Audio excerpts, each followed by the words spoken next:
Hey everybody, it's Wade. Welcome back to In the Gutter for my weekly comic book haul. It's been a couple of weeks, so this is like a week and a half's worth of stuff. Out of town last week, got my books, and then this week I heard like DC and indie stuff hadn't shipped yet, so it's like a one and a halfer.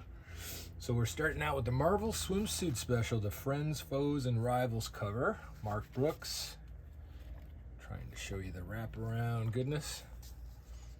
There you go. So you got Captain Marvel and Rogue and She-Hulk and Mary Jane and Black Widow. So there you go. It's good stuff. It's actually got a story and your beloved pinups in it. I'm showing that on camera, but it was cool. I like it. Moving on to the next one. One World Under Doom, still going. 28 issue of Avengers. This is a Valero Sheety cover, Jed MacKay story with Andrea Brocardo artwork in the interior. It's all right. This One World Doom thing isn't really floating my boat, so it's got to end at some time, right? Arcbound, number 5 from Dark Horse Comics. This is Tom Hardy's Inception with Scott Snyder and Frank Terry script and Ryan Smallman artwork. And this is a Ryan Smallman cover.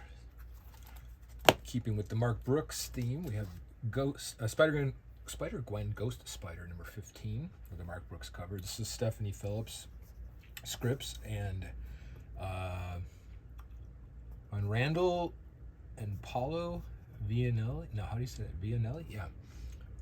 But yeah, it's good. It's kind of cool. She's with Loki still. It's cosmic stuff, not usually my cup of tea.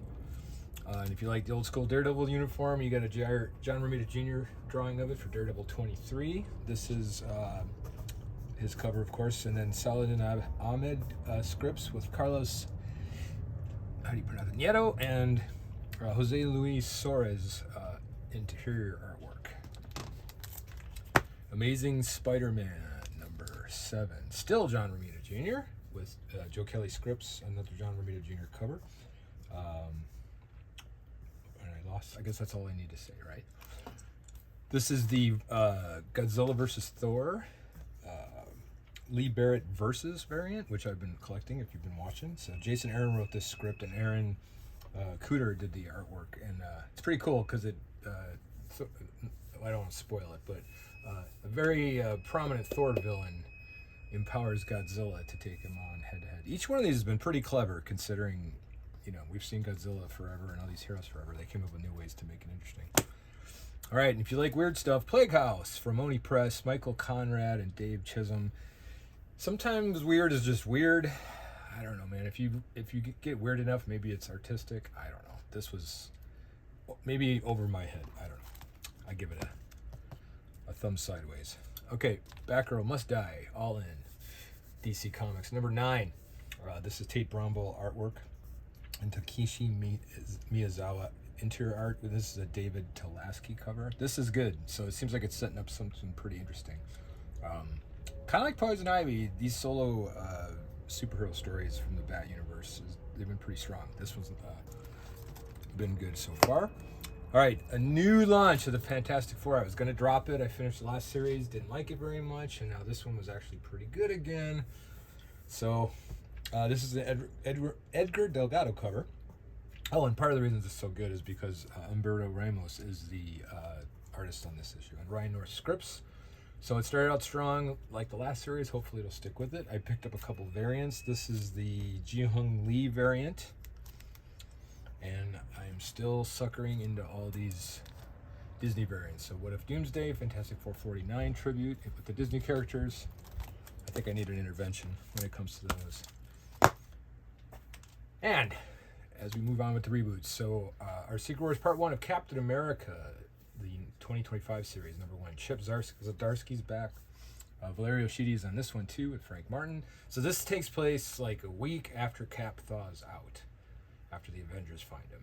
And it's hard to peg exactly what era it is because Mr. Fantastic said he was 8 years old when he was when Cap froze, so that means he would have been born in the late 20s or early 30s. No, bad math. Late 45? Yeah, like late 30s. So I don't know. That would make it the 60s. It's hard to tell, but but anyways, it was really good. And then the variant cover I picked up for this one was the Chip Zdarsky variant with the cool lighting and everything, sort of a negative space take. Love it. Very graphic. I would put a poster of that on my wall. All right, bring on the bad guys, the 2025 series. Number 1, Green Goblin. This was pretty good too. Really violent. Like, it doesn't have a warning on it or anything, but it says T+, but I would say maybe T++ on this one. Lee Bermejo cover, really strong. And then Ethan Parker and Griffin Sheridan wrote it, and Matteo Della Fonte is the artist. So yeah, this was cool. And then Gotham City Sirens, yeah, Unfit for Orbit, number 1, with the Terry Dodson and I forget what's Terry and Rachel Dodson cover. And this is a Leah Williams script with Haining as the artwork. It's kind of cool. I like when the girls all team up. It's always fun. Number 12, Hello Darkness, Stays Strong. This is the Miguel Mercado cover, which I usually pick up. This one's got Something Killing the Children story that wraps up in this one. Other short horror stories with different art and pin-ups and even like little comic strips. So this one's been a winner. So all 12 issues been strong. Staying with the horror theme, we have Sisterhood from it's a Hyde Street story from Ghost Machine for the Image Comics. Issue number 1, another super creepy one. Maytal Schut is the writer, and Layla Liez is the penciler in this one. And then lastly, I missed Beneath the Trees, so I'm going to go back and read it because I wanted to try this out first. So Beneath the Trees Where Nobody Sees, Rites of Spring, number 1 from IDW. And this is Petra Horvath and, how do you say this? Hassa Atzmane Elahu. I'm just gonna wing that, so I apologize if I got that wrong. But like a true anthropomorphic, where it's a missing person story, like a cold case crime file kind of thing. I didn't read the first one, so I'm assuming this dude's got something to do with it.